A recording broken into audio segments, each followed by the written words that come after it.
За мянга орооны гишүүдэд өглөөний мэнд хүргье. Тэгэхээр говь нутагт бол бас өдөр болгол цөлжилт эрчимтэй явагдаж, бэлчээр нутаг хомсдож, усгүйдж байгаа малчт маань амжиргаагаа залгуулах мал сүргээ өсгөж үржүүлэхэд бас их хүндрэлтэй байгаа. Тэгээ цогцын сумын Сирст багийн дарга инх цэцэг гэж хүн над руу одоо мессеж явуулсан байгаа. Тэгээд би энийг бас уншаад өгчий гэсэн. Сайн байна уу, цогцын сумаас холбогдож байна. Манай сумын малчтын ноолуурыг авах газар байдгүй. Үн хямд хамгийн бага ханшаар авч байна. Та говийн гүсээ сонгогдсон гишүүдтэй хамтраад хүнсэдэй аж ахуйн өнгө үйлдвэрийн яам сайттай уулзаад энэ талаар нэг дөрвтөх арга хэмжээ авч өгөөч. Сумын дуудлага худалдаа зохион байгуулдаг ч юм уу, яахаар юм. Малчт маань банкны зээлийн хүнд байдгаа варж байна да. Өдөр бүр хаврын хавсрахтай, дээр нь уулуурхайн тоосны нэмэртэй, хүүхдүүд хичээл сургуульдаа явчихсан төл мал ноолуурын ажилтай жинхэнэ ядарч байна да. Та үүн дээр нэг дөнгөн арга хэмжээ авч өгөөч гэж цогцын сумын нийт малчтын өмнөөс хичээнгүйлэн хүсэж байна гэд.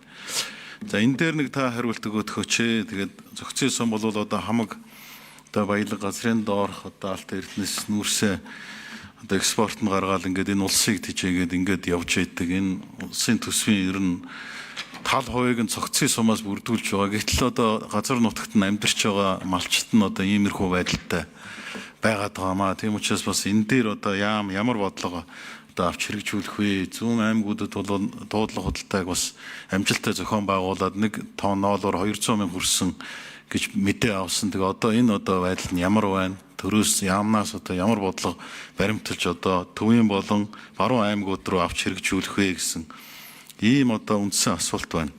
За мөн хүлэмжийн аж ахуй одоо тойрогт ажиллаж байхад иргэд маань одоо их асууж байдаг. Ямар нэгэн байдлаар төрөөс дэмжлэг юу байна гэд ялангуяа өвлийн хүлэмж.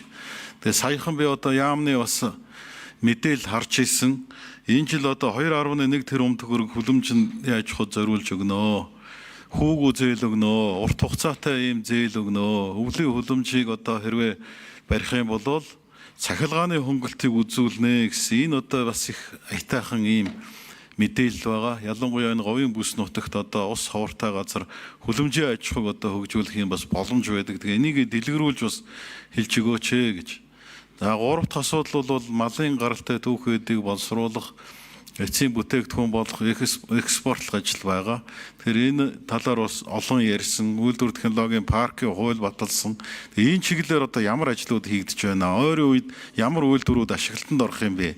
Малчттай уулзаа явхад ерөөсөө дуунагтай бүгдээрээ л одоо ярьдаг асуудал бол энэ байдаг. Тийм учраас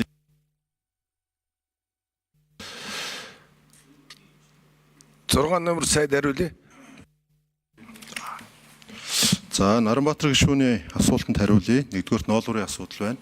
За ноолуур гэдэг бол Монголын малчтын хавртай гол орлого олдог их үүсвэрээ. Тэгээ ноолуурын үнийг бол одоо аль нэгэн сайд тогтоочдөг юм биш ээ.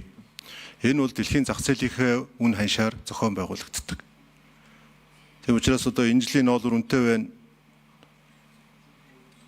Одоо үнэтэй болгочлоо гэж ярих нь бол утгагүй асуудал. Энийг бол малчид ч гэсэн ноолуур дэлхийн зах зээл дээр ямар үнэтэй байгаа гэдгийг бодитоор нь хараад ингэ байж. Харин манай хөдөө аж ахуйн яамны зүгээс хөдөө аж ахуйн биржээрээ дамжуулаад дуудлага худалдаануудыг бол зохион байгуулнаа. За энэ жил бол нөгөө ноолуурын одоо цаг агаарын нөхцөл байдлаас болоод ноолуурын гаралт жоохон оройтсон. За Зүү аймгаас эхлээд энэ ноолуурын дуудлага худалдаанууд ингээд зохион байгуулагдаад явж байгаа. Тэгээ энэ хөдөө аж ахуйн биржийн гол одоо ажил бол энэ одоо зохион дуудлага худалдаануудыг зохион байгуулах байгаамаа. Тэрнээс энийг бас малчтынхаа нөгөө тухайн бүс нутгийн ноолуурын гаралттай бид нар уялдуулахгүй бол самнад дуусаагүй байхад нь одоо тэгээ ноолуур одоо зохион байгуулад ингээд хаана үр дүнгүй ажил болж магадгүй учраас хөдөө аж ахуйн биржтэй говийн бүсэд хэдийгээр зохион байгуулах боломжтой вэ. Энэ ноолуурын одоо худалдан авах аж ахуйн нэгжүүд энэ тал дээр ямар байр суурьтай байгаа вэ? За малчдын маань ноолуур одоо гаралт нь хэр байгаа вэ гэдэг дээр бас тал талаас нь үзэх ёстой ийм зүйл байлээ гэж ингэж бас би хэлье. За хоёрдугаарт хүлэмжийн аж ахуйтай холбоотой асуудлыг та асууж байна. За ер нь бол одоо Монгол улсад энэ хүлэмжийн аж ахуйг хөгжүүлэх за зуны болон өвлийн хүлэмжийн асуудал руу бас засгийн газрын зүгээс сая одоо өнгөрсөн 3 дахь өдрийн хуралдаанаараа тодорхой тогтоол оруулж бас бид нэр батлууллаа. Үүн дээрээ хүлэмжин дээр хугацаа бас нэлээд боломжийн тавиухан за хүүгүү ийм зээлийг болгоно. Гэхдээ энэ зээл гэж бол энэ хүлэмж нь бол биетээрээ хүрээд ирэх юм билээ. Тэгээ өчтөр бол Монголын тариаланцын нэгдсэн холбоотой уулзахад хүлэмжийн чанараас ахуулаад олон зүйлийг ярьж байгаа. А нөгөө талдаа энэ хүлэмжийг бид нэг нэгээр нь биш яг таны хэлдэг энэ бүсчилсэн байдлаар хүлэмжийн аж ахуйг одоо авч явах хоршоо малчид энэ хүмүүсээ одоо бид бас малчид явах уу хоршоо газартай хоршоотой бас энэ талын дуршлагтай хүмүүстэйгээ нөгөө хоршоотойгоо бас нөгөө илдуулаад ингээ явах нь бол зүйтэй гэсэн ийм одоо байр суурьтай байгаа. А олгох дүрм журмын хувьд бол хөдөө аж ахуй яам маш нээлттэй ажиллана. Хизээгээр олох юм, яаж олох юм, ямар дүрм журамтай юм гэдгийг нь бол бүгдийг нээлттэй дэлгэрэнгүй одоо энэ иргэд олон нийттэй түгэнэ гэсэн ийм бодолтой байгаа. За гурав дахь асуудал бол та маш чухал асуудлыг ярьж байна. Ер нь бол одоо хөдөө аж ахуйн сайдын хувьд бол малаас гарч байгаа түүхийд ноос, ноолуур, арьс шир, мах энэ дөрвийг дайвар бүтээгдэхүүн гэсэн энэ тавыг зах зээлийн эргэлтэнд оруулахад ноолуур бол дэлхийн зах зээл дээрээ өсгөд дагаад өсчдөг. Ийм одоо зүйл. А хөдөө аж ахуйн яам одоо энэ салбарыг хариуцж байгаа сайдын хувьд бол яг малчтын одоо үнгүүдэд байгаа энэ арьс шир, дайвар, ноос гэдэг энэ гурван зүйл рүү бол бид онцгой анхаарлаа хандуулах ёстой юм билээ. Тэрнээс үнэтэй ямиг нь шүүрч авчаад одоо болж гин гэдэг ингээд тодлогоо тохиод байхгүйгээр хаягдаад байгаа үнгүүдэд байгаа юм руу бид нар гол анхаарлаа хандуулнаа. За ажил аваад энэ нөгөө бид нар малчтад олон ярьдаг нөгөө арьс шир боловсруулах үйлдвэрүүд маань яг бодит байдал дээр хаана вэ гэдээ ингээд судлаад үзэхээр ер нь цаасан дээр бол олон төслүүд байна. Яг одоо бодиттой явж байгаа гэдээ ингээд үгнээд үзэх юм бол энэ эмэлтих байна гэж ингэж үзэж байгаа. Тэгэхээр нийслэлийн засаг даргатай энэ одоо нийслэлээс бүр хэрэгжүүлж байгаа энэ эмэлтийн энэ одоо төслийг хурдвчлах, яаравчлах тал дээр бол онцгой анхаарч ажиллана. За бид одоо олон жил ярьсан дархны тэр одоо арьс ширний үйлдвэр бол одоо бүтлгүй болсон юм билээ. Энийг бол одоо тэр төлбөр мөнгөө олж авах асуудал руугаа л орохоос биш одоо тэнд үргэлжилж байгаа, хийж байгаа гэж бол төмөө олныг хуурах одоо боломжгүй. Сайд гүсэж хэрүүлээ. За Монгол Улсын ерөнхийлөгчийн санаачилгаар цагаан алт хөтөлбөр хэрэгжиж энэ хэрэгжилтийн үе шат үндсэндээ 1-2 дугаар шат руу орсон. Өчигдөр бид нар одоо цагаан алт хөтөлбөрийнхөнтэй бас уулзалтуудыг зохион байгуулахад энэ арьс ширний салбар дээр энэ Монгол одоо малын арьс ширээр одоо бүтээгдэхүүн хийж борлуулах энэ тал руугаа нэлээд одоо манай үйлдвэрүүд бол шугамаа нэмэх, хүчин чадлаа нэмэх олон одоо зүйлүүд бас хийгдсэн байна.